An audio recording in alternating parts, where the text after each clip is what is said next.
Project Hail Mary by Andy Weir, narrated by Ray Porter. This is the strangest review I've ever written. Before I get into the review, I'll start off with a brief history of how I came to listen to the book. In mid-November 2025, I happened to see the second trailer for this film starring Ryan Gosling. I thought it looked awful, really bad. It doesn't help that I'm not a fan of Ryan Gosling. Anyway, the next day, I just finished my previous audiobook and was looking for something new to listen to.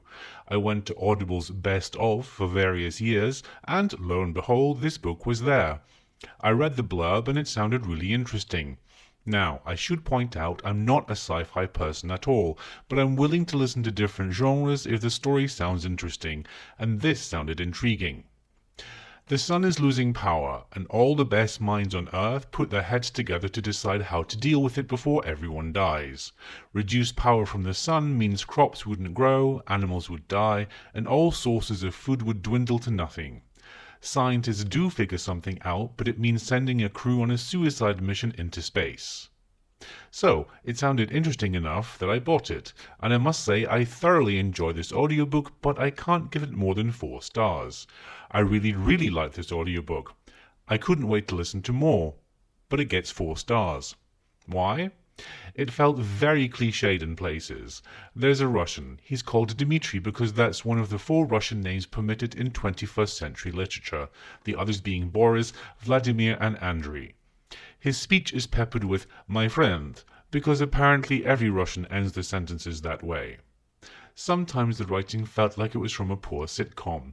Some of the jokes, the thoughts, and particularly the asides felt forced, like the author was trying too hard to make the main character, who is called Ryland Grace by the way, relatable.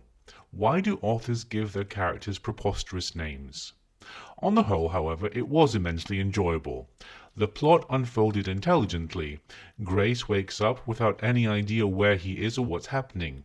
He then realizes he is strapped to some sort of bed with a machine asking for information. The story is then told through a series of present-day moments interspersed with flashbacks as he begins to regain his memory. As a plot device, I thought this worked very well. As questions popped into my head, they were answered. Some parts did drag a little, and I found my mind wandering. If I had been reading the book, I would have been rapid reading these pages, but these moments were generally rare, only a few times throughout the whole 16 hours of the audiobook. On the whole, I also really enjoyed the narrator, Ray Porter. On the whole. It's just a shame that his accents were often wide of the mark. The main female protagonist, Eva Straat, is supposed to be Dutch. The accent he saddles her with is anything but. Quite a few of the accents are really not quite there, actually. That said, he really manages to inject lots into the story. It would have been a very different story with another narrator simply reading the lines on the page. Porter acts the lines. He really is excellent. I'd put him up there with David Weber, David Thorpe, and Adam Grupper as being among the best I've listened to. However, the accents really did bring me out of the story at times. The Dutch character is an important character, so she has a lot to say, in this vaguely foreign but quite indiscernible accent. Now, back to why this is a strange review to write. Despite the negative comments, and giving this only 4 out of 5, it's actually one of my favourite audiobooks of 2025, and I don't know how I feel about that.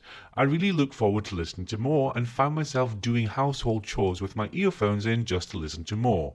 But I'm only giving it 4 out of 5.